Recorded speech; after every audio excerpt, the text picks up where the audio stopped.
dozu 17 Nisan tarihinde yaptırmıştı. 2 gün müsaade altında tutulmuştu. İkinci doz aşı 21 gün sonrasına tarih verilmişti. O gün geldi.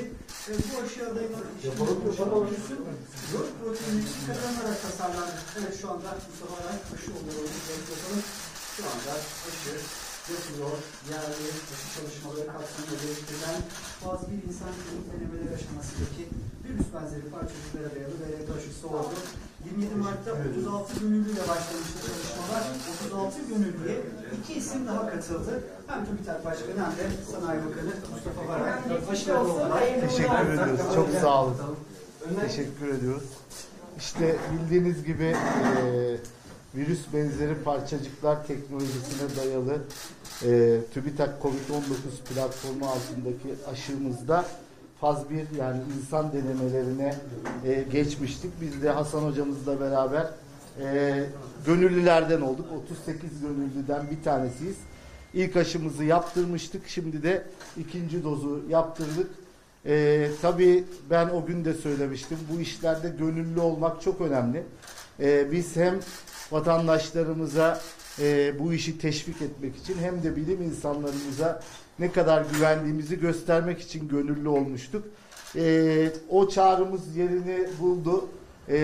Hem bize hem hastanemize hem TÜBİTAK'a gerçekten onlarca yüzlerce bu aşı çalışmasında gönüllü olmak isteyen vatandaşımız başvurdu.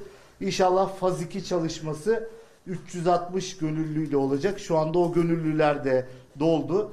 Tabi biliyorsunuz faz çalışmaları özellikle faz 1 öncelikle bu aşının güvenliğini göstermek için biraz da tabii ki antikor üretiyor mu yani bağışıklıkla ilgili testler de yapılıyor.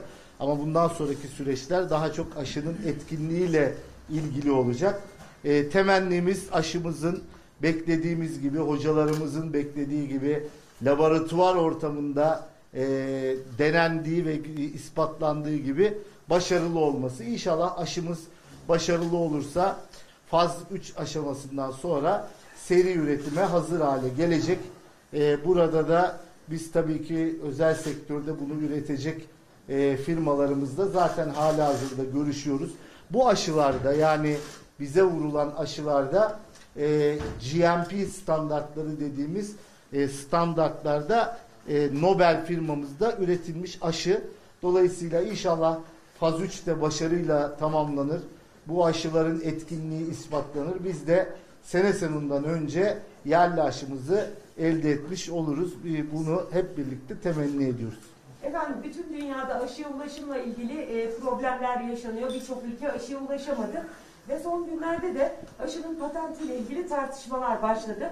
Bugün Cumhurbaşkanı Erdoğan da açıklamalar yaptı. Sizin bu patent konusundaki görüşlerinizi alabilir miyiz? Tabii bugün Cumhurbaşkanımız çok net bir şekilde söyledi. Bilim insanlık yararına yapılır değerli arkadaşlar. Dolayısıyla biz bütün çalışmalarımızı insanlık yararı için yapıyoruz. Tabii ki eğer aşımızı sene sonundan önce elde edebilirsek biz bu aşımızı bütün insanlıkla paylaşmaya hazırız. Zaten bu musibet bildiğiniz gibi ülke tercih etmiyor. Burada bütün insanlığı tehdit eden bir hastalıktan bahsediyoruz. Bununla da hep birlikte mücadele etmemiz gerekir. Biz de bu arada gerçekten açık ve bu fikrimizi söylüyoruz. Bilim insanlık yararınadır diyoruz. Eğer aşımız inşallah geliştirilirse, sene sonundan önce üretilirse biz aşımızı bütün insanlıkla paylaşmaya hazırız. Tabii burada bir patent tartışması var. Böyle salgının olduğu bir dönemde patent tartışmalarının yapılmasını da biz çok şık bulmuyoruz. İnsanlıkla bağdaşmadığını hatta düşünüyoruz. Bizim aşılarımızda TÜBİTAK COVID-19 Türkiye platformundaki geliştirilen bütün aşı ve ilaçların zaten patent, fikri mülkiyet hakları devletimize ait. Hocalarımız bunu baştan dediler ki biz bu işi insanlık için yapıyoruz, memleketimiz için yapıyoruz.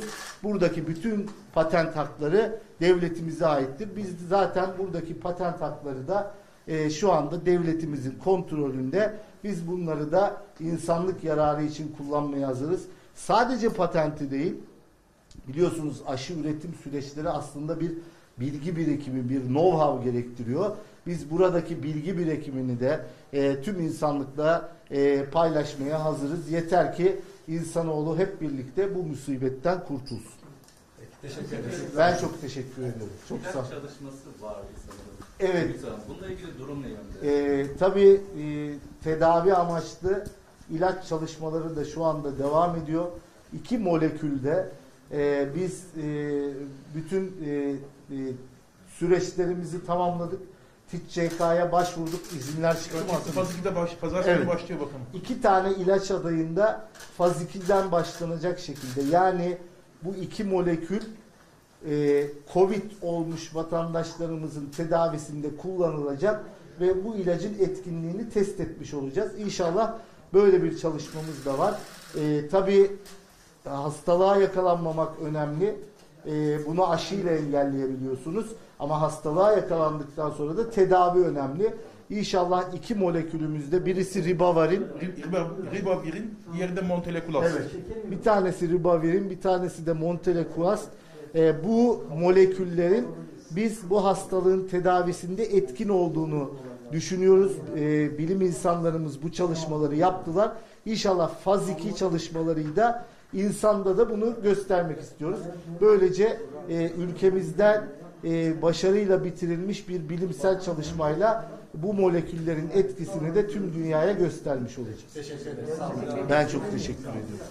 Evet, Sanayi ve Teknoloji Bakanı Mustafa Varank ve TÜBİTAK Başkanı Sarman'dan bazı bir insan denemeleri yazmasındaki büyük üstünlüğünde üniversitelere de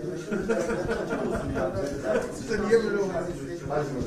Açıklamalar da yaptı. Özellikle de hem gençlerimizin de çok büyük seviyelerde çalışıyor olacağız, ancak büyük seviyelerde sonra ise yaşlar önemli. Buna yönelik çalışmalarımızda var. Yine bir çalışma olmak istedi. Bunu işlem süreci